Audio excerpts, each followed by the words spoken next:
السلام علیکم ناظرین، شروع کرتا ہوں اللہ کے نام سے جو بڑا مہربان اور نہایت رحم والا ہے۔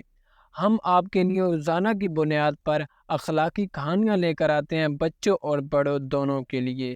تو اگر آپ نے ابھی تک ہمارے چینل کو سبسکرائب نہیں کیا تو کر لیں اور بیل آئیکن کو بھی دبا دیں۔ تو چلیے کہانی کی طرف چلتے ہیں۔ تو آج ہماری کہانی ہے شہزادوں کا امتحان۔ وہ بہت نیک دل اور یہاں کا خیال رکھنے والا بادشاہ تھا۔ اس کے دو شہزادے عبید اور عزیز تھے۔ عبید عمر میں تو بڑا تھا مگر عقل اور سمجھداری میں عزیز سے کم تھا۔ ایک دن بادشاہ نے اپنے دونوں شہزادوں کو بلایا اور کہا، میرے بچوں، اب میں بوڑھا ہوتا جا رہا ہوں، اس لیے یہ سلطنت تم دونوں میں سے کسی ایک کے نام کرنا چاہتا ہوں۔ اس کے لیے تم دونوں کے ایک امتحان سے گزرنا ہوگا۔ تم دونوں الگ الگ سمتوں میں جاؤ، میں تمہیں 10 اشرفیاں دوں گا۔ جس نے بھی رقم کو خوبی سے استعمال کیا میں اسے بادشاہ بنا دوں گا۔ دوسرے دن دونوں نے اپنے والدین کو الوداع کہا اور چل پڑے۔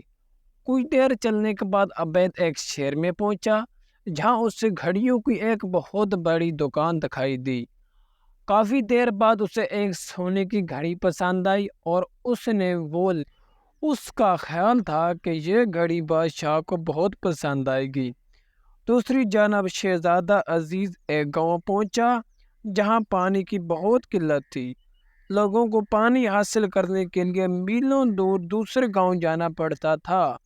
اس نے ان اشرفیوں سے وہاں کنواں کھدوا دیا اور پانی کا مسئلہ ہمیشہ کے لیے حل کر دیا۔ واپس آ کر دونوں شہزادوں نے بادشاہ کو اپنی اپنی داستان سنائی۔ بادشاہ نے عزیز سے کہا، مجھے تم پر فخر ہے کہ تم نے رعایا کی پریشانی دور کر دی، جبکہ عبید نے اپنے لیے وقتی خوشی حاصل کی۔ آج سے تم بادشاہ ہو۔